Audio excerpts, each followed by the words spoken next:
Hey, this is Lauren with Coastside Properties at Keller Williams Outer Banks. I'm joined here with Jason Hanson of OBX Mortgage, and we're just going to talk a little bit about what's going on.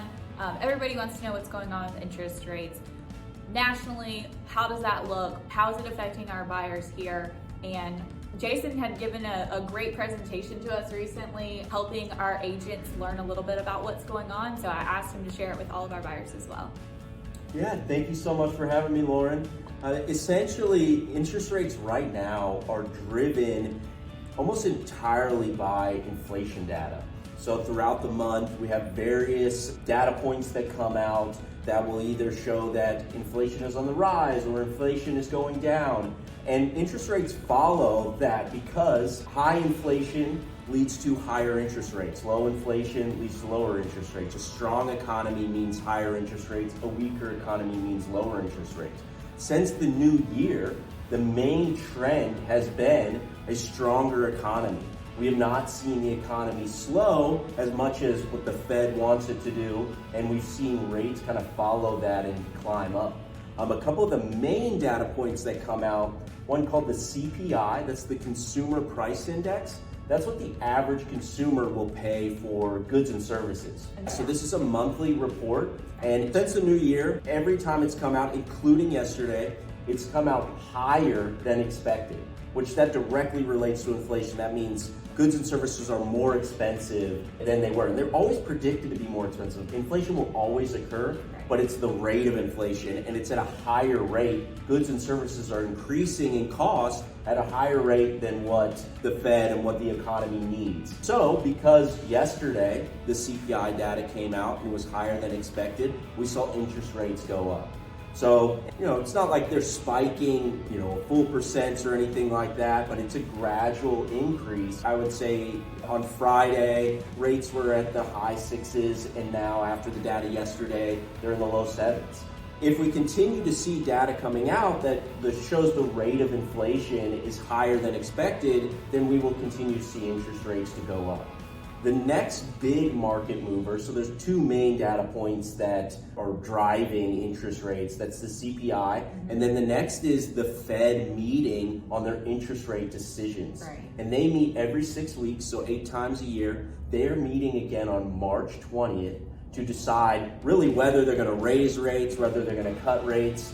It's pretty much guaranteed that they're gonna do neither. They're gonna hold. They would only cut rates if inflation was low, and most likely they're going to just keep rates where they are. That's expected, so that won't have a huge impact on interest rates, but what does have a big impact on interest rates is what the Fed says after they make the interest rate decision.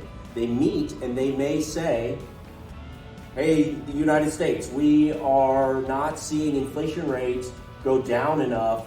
We're not going to see rate cuts coming for the foreseeable future. And if they say that, we will see rates go up. If they say that it looks like inflation is getting more on track, we may see rate cuts in the coming months, then interest rates will go down. Based on the data points that have been coming out, it looks more like they're going to say that inflation is not where we need it to be, and we'll see higher rates for longer.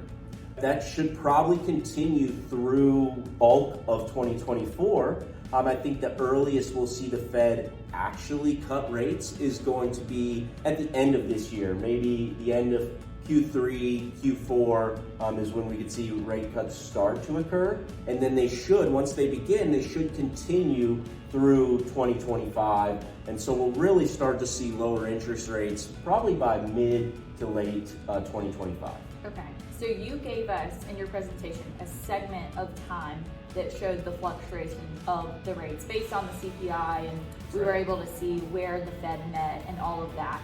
Explain to us a little bit about that segment, because I was surprised as a consumer and as someone that works in the industry at how small the fluctuation was. We could see a large jump, but that jump was only 0.25% or whatever. Yeah, so what I shared with you guys was the interest rate trend from January 1st of 2024 until today. And what we saw was that interest rates go up and down based on the data. They're slowly trending up, and the biggest impacts occur from the CPI and the Fed meeting. And the most that they would jump from those meetings was around an 8 to 1/4% in interest rate. Right. So for all of the people that have been following the industry, waiting to act on those changes, we are seeing the changes go up and down. What's happening though is it's such a small margin. Yes, that can affect your payment, but we're not seeing a huge jump, a whole percent, anything like that. We're kind of at this place right now, and we expect to be there for a while. That's right, yes. So we're going to see up and downs. We're not going to see massive movement in either direction. We will most likely see rates hover around the 7% range for the bulk of the year. Right.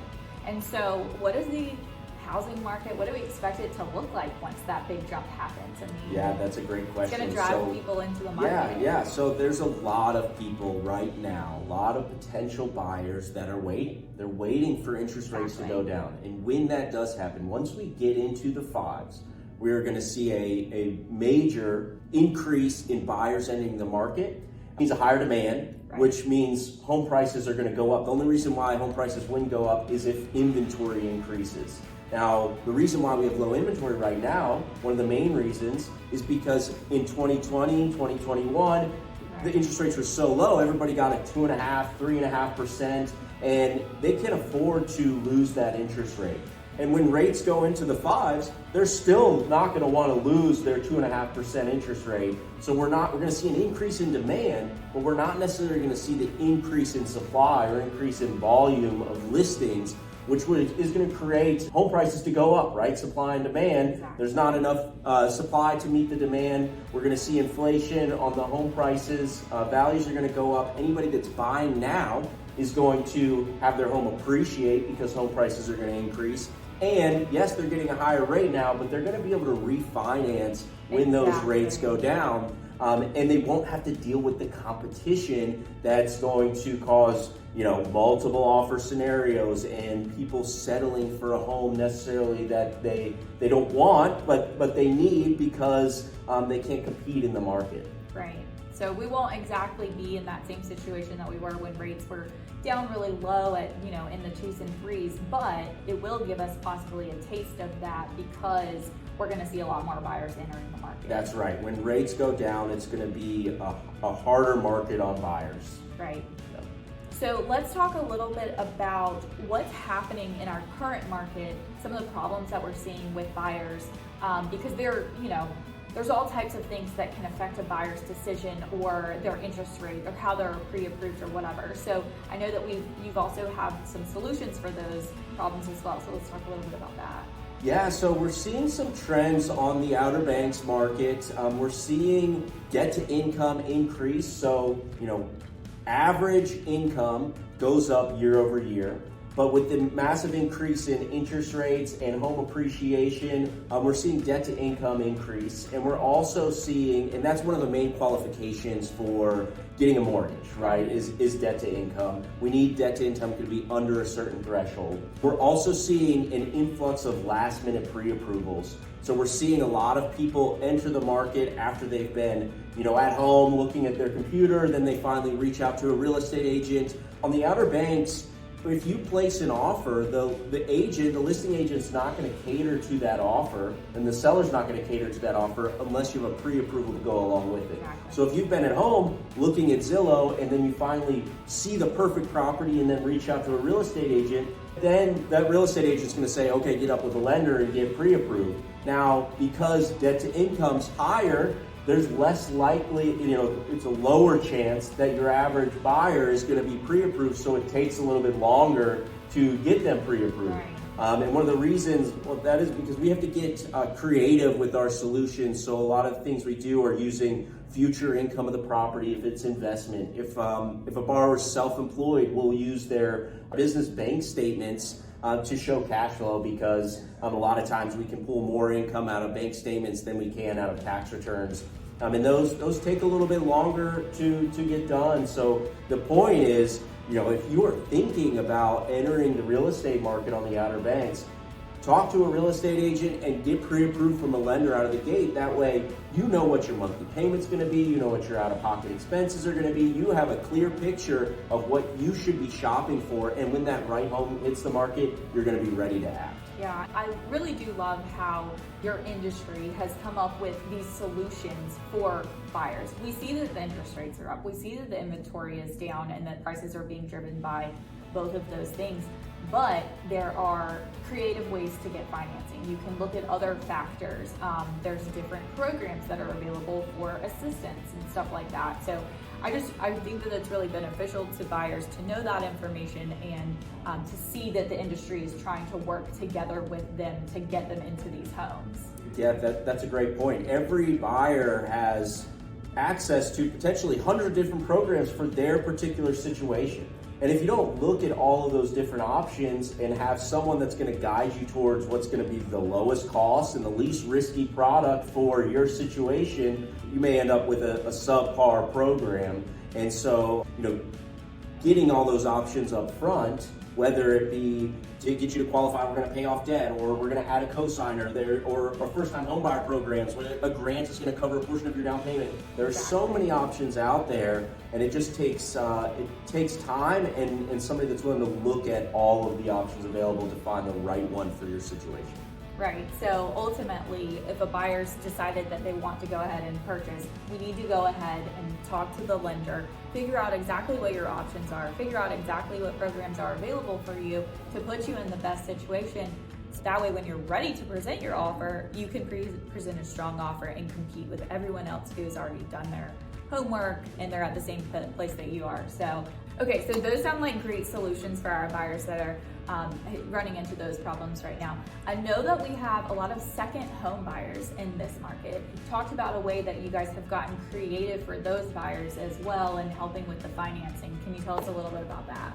Yeah, we've just released a new program. It's called a piggyback program. What a piggyback is it's a second mortgage closed simultaneously with the first mortgage to reduce the amount of down payment needed on a second home purchase. So interesting to me. This one, it took me a minute. He explained it all. It totally makes sense, but I was really enamored by this, so go ahead. So on many second home programs, the minimum down is going to be either 20 or 25%.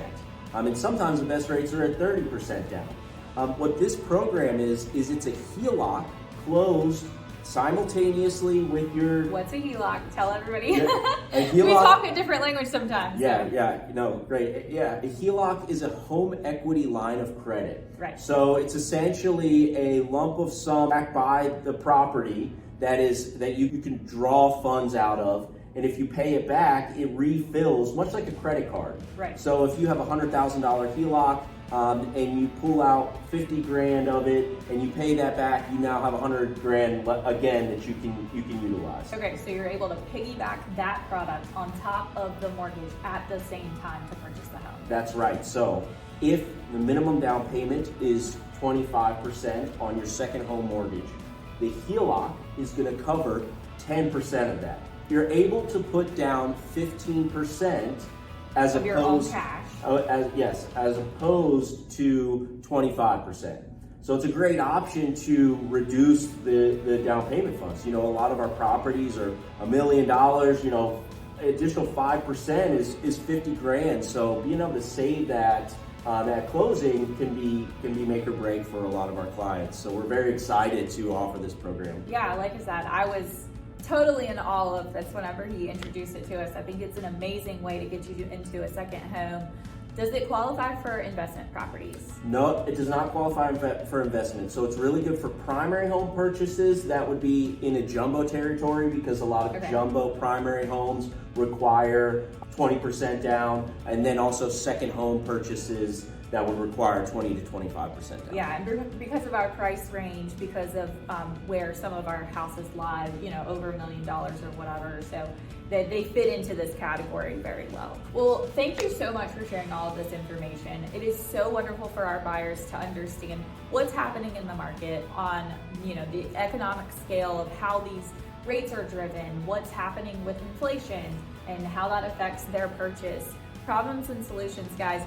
if you are really considering looking at purchasing in the next however soon. Even if you're just starting to think about it, Exactly. we set up a plan to make sure your goals are achievable, right? So it doesn't matter how early you are in the process, you could be thinking of years out. We will look at your current situation and give you goals to make it so it will be achievable when you're ready. Exactly. So these are personalized plans that he's coming up with. So it works for you on your level and to help you achieve your goals. So thank you so much again. We really appreciate it. And we'll come back to you guys with an update soon. Thank you for having me, Lauren. Thanks. Appreciate it.